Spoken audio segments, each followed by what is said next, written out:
নমস্কার, কাকলিস কিচেনে আপনাদের সকলকে স্বাগত। আজ আমি বানাবো মাছের মাথা দিয়ে মুগের ডাল।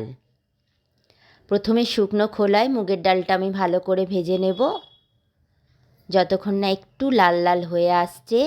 দেখুন লাল লাল হয়ে গেছে। এবার আমার ডালটা ভাজা হয়ে গেছে। ভালো করে ডালটাকে আমি জল দিয়ে ধুয়ে নিয়েছি। এবার আমি কড়াই একটু জল দিয়ে দিলাম গরম হওয়ার জন্য। গরম হয়ে গেছে। এবার আমি দিয়ে দেব মুগ ডালটা, দিয়ে একটু ঢেকে দেব যাতে তাড়াতাড়ি ফুটে ওঠে। দেখুন ফুটে উঠেছে। এবার ফ্যানাটাকে আমি সরিয়ে দেবো, কারণ ফ্যানাটার মধ্যেই নোংরাটা থাকে। দিয়ে দেবো নুন। নুন দিয়ে ভালো করে নেড়ে চেড়ে আমি ঢেকে দেব, যাতে ডালটা সিদ্ধ হয়ে যায়। ডালটা আমার সিদ্ধ হয়ে গেছে। কড়া গরম হয়ে গেছে। দিয়ে দেবো সর্ষের তেল। ফোড়নে দিয়ে দেবো গোটা সাদা জিরে, তেজপাতা, শুকনো লঙ্কা।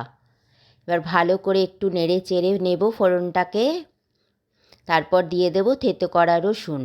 রসুনটা একটু নেড়ে চেড়ে নেব। তারপর দিয়ে দেবো কুচনো পেঁয়াজ। পেঁয়াজ আর রসুনটাকে একটু লাল লাল করে ভাজবো। ভাজা হয়ে গেছে। এবার আমি এখানে দিয়ে দেবো আদা বাটা, কাঁচা লঙ্কা বাটা। আদা কাঁচা লঙ্কাটা একটু নেড়ে চেড়ে নেব যতক্ষণ না কাঁচা গন্ধটা যায়।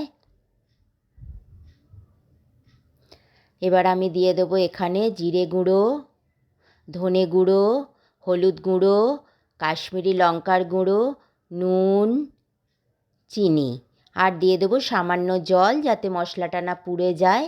এবার ভালো করে কষিয়ে নেব যতক্ষণ না তেল বেরিয়ে আসে। দেখুন মশলা থেকে তেল ছেড়ে দিয়েছে।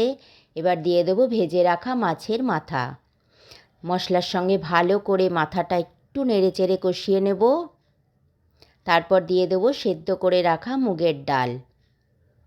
এবার ভালো করে সব একসঙ্গে মিশিয়ে নেব। মিশিয়ে নিয়ে একটু ফুটতে দেব। হয়ে গেছে আমার ডাল। দিয়ে দেবো গরম মশলা গুঁড়ো। তারপর ভালো করে মিশিয়ে নেব।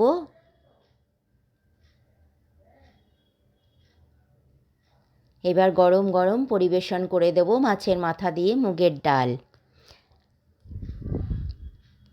রেসিপিটি যদি পছন্দ হয় একটা লাইক করে দেবেন, শেয়ার করে দেবেন।